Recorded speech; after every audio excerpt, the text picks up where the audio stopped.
لقات راجلها حيتاش تشات جي بي تي قال لها راه كيخونك مع واحده اخرى. هاد القضيه هادي عمري تخيلتها توقع وعمري ظنيتها توقع، ولكن راه وقعت. الصور هادي وقعت في لاغريس في اليونان. واحد المره كان راجلها خدام ودار روطار شويه حيتاش كان خدام. منين وصل للدار توسوست، قالت له علاش تعطلتي؟ قال لها راه كانت عندنا خدمه بزاف داكشي باش تعطلت. هي قالت له اوكي. مشات خدمت لواحد القهوه سميتها القهوه التركيه، يسكنوا في اليونان. هاد القهوه هادي كيديروها هذاك الناس اللي كيكونوا كيامنوا بداك الشيء ديال الغيب وكذا. المهم كيصايبوا قهوه وكيقول لك شنو غيوقع لك ولا شنو كان وقع لك شحال هادي. المهم كيبداو يقراو لك داكشي المستقبل. المهم غتخربق راكم تشوفوا في التصويره هنايا. اييه خونا عطاتو سيدي يشرب داك القهوه، سال القهوه ديالو، شدات داك الكاس. يعني هما كيقراو داك التضاريس اللي كاينين في القهوه منين يشربها خونا. اسمع مزيان معايا، صيفطات تصويره لتشات جي بي تي، بدات صيفطات له التصويره ديال الراجل ديالها. قالت لتشات جي بي تي صراحه يحسن عوان تشات جي بي تي مع هاد العيال، قالت له هاك قرا لي هاد الكاس هذا وهاد التصويره ديال الراجل ديالي وقول لي واش راجلي كيخونني ولا لا. المهم تشات جي بي تي خداها على قد عقله، قال لا لا هاد خونا هذا على حساب هاد التضاريس اللي صيفطتي لي راه كيخون فيك مع واحد المراه كتبدا السميه ديالها ب ومريقل هاد تشات جي بي تي. وهاد العلاقه اللي ديال ديك خيتي مع الراجل ديالك راه غادي تلعب لكم في الزواج ديالكم، يعني ديري شي حركه. ايوا المراه سيدي مشات عند الراجل ديالها قالت له دابا تقول لي شكون هي هاد المراه اللي نتايا معاها. السيد بدا كيضحك مسكين، مشى عند ولادو قال لهم راه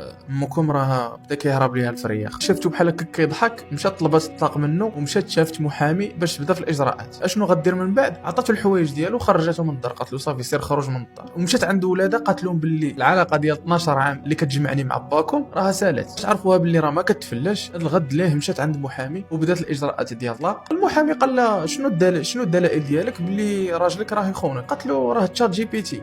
تشات جي بي تي. قالت له راه صيفط له الفنجان وصيفط له التصاور وحكى لي الديتاي. المحامي قال لها شريفه هذا الفنجان هذا وتشات جي بي تي راه ما غاديش ناخذوهم بعين الاعتبار حيتاش اصلا راه ماشي ادله. نوضي شريفه في حالك راكي كبيره زعما راكي بعقلك. حتى المحامي خربقاتو في الدماغ ديالو مسكين، ولادها والعائله ديالها كلشي كيصوني عليها باش يقول لها باللي راه هذاك تشات جي بي تي راه غير كيخربق، راه ماشي بصح ومازال مكمله في هاد التخربيق. وسير دابا انت قنعها باللي تشات جي بي تي كيخربق.